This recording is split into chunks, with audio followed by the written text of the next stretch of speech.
L'itinéraire choisi est un itinéraire difficile.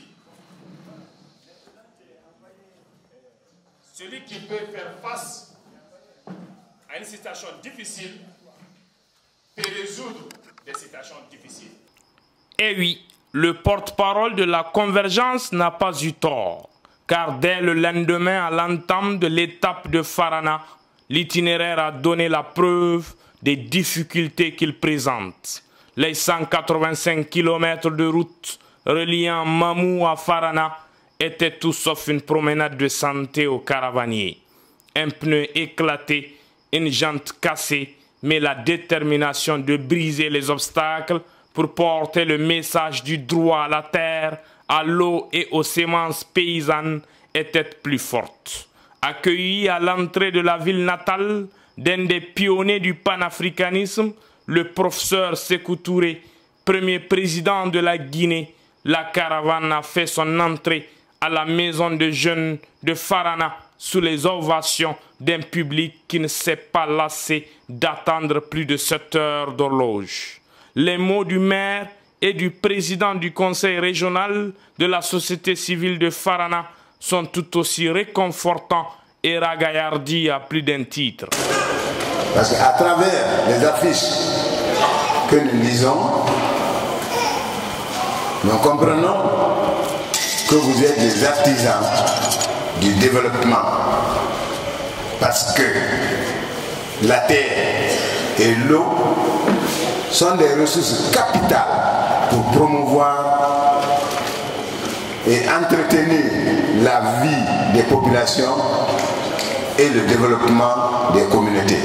Choisir Farana aujourd'hui pour abriter cette caravane est vraiment un plaisir pour la société civile, car ça permettra aujourd'hui à nos populations de comprendre les enjeux par rapport à l'utilisation de certains produits dans l'agriculture. Prenant la parole, le porte-parole de la convergence a rappelé l'historique de la création de sa structure avant de s'indigner contre la relégation au second plan du savoir-faire africain au profit des lobbies et des multinationales. Pour développer la sous-région, aujourd'hui manipulée, aujourd'hui assimilée, nous sommes attaqués à une situation dure. Nous allons aller dans tous les pays et les 5 pays, quel que soit l'obstacle, nous avons demandé seulement le concours des autorités. Et on l'a fait à une mission de supervision, on est passé seulement le concours des autorités. Ce n'est pas la route, ce n'est pas le climat, ce n'est pas les conditions d'hébergement, ce n'est pas les conditions, votre alimentation qu'on mange.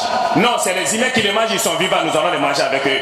Nous allons dormir n'importe où, nous allons dormir n'importe comment, mais nous allons travailler pour que nos camarades, nos frères communautaires, nos frères universitaires, ces déformates, comprennent aujourd'hui que le sort de l'Afrique n'est pas dit à ces grandes études universitaires pour aller servir l'Occident, pour devenir des consommateurs. Le sort de l'Afrique est dit à mouiller le maillot. L'ingénieur doit être sur le terrain.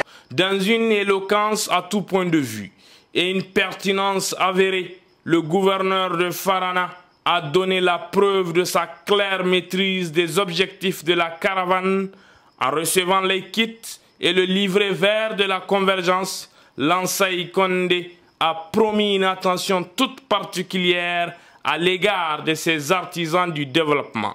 Qu'est-ce que la convergence? Pourquoi la convergence? Comment mettre en œuvre le processus de la convergence? La convergence, c'est de permettre à nos pays d'opter pour atteindre un objectif. Quel est cet objectif? C'est de bien gérer notre terre, mais également notre eau.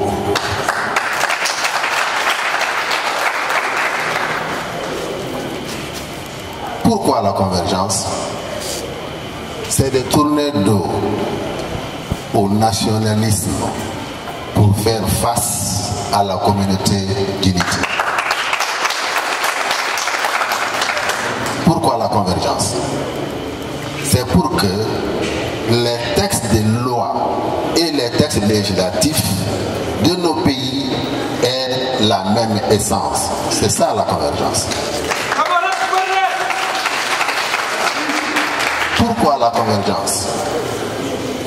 Nous gérons l'eau. Mais quelle est l'importance de l'eau? Mais il s'agit de quelle eau? Il s'agit de l'eau potable. L'eau pour donner la vie à l'homme. L'eau pour donner la vie à nos cultures. Mais qu'est-ce qu'il faut pour que notre culture soit une culture dynamique? Il faut la participation de la classe paysanne. À l'intérieur de la classe paysanne, il faut donner une place de choix à la femme. Après les différentes interventions, s'en est suivi une conférence publique sur l'impact du changement climatique sur le fleuve Niger. Laquelle conférence qui a mis en exergue la responsabilité de l'homme dans la dégradation de l'environnement. Une visite des stands d'exposition des produits des braves femmes paysannes de Farana a clos l'étape de cette journée. Les caravaniers ont pu découvrir le génie créateur de ces femmes qui n'utilisent que les semences paysannes, comme pour dire que l'agroécologie paysanne est un moyen efficace pour la sécurité alimentaire en Afrique.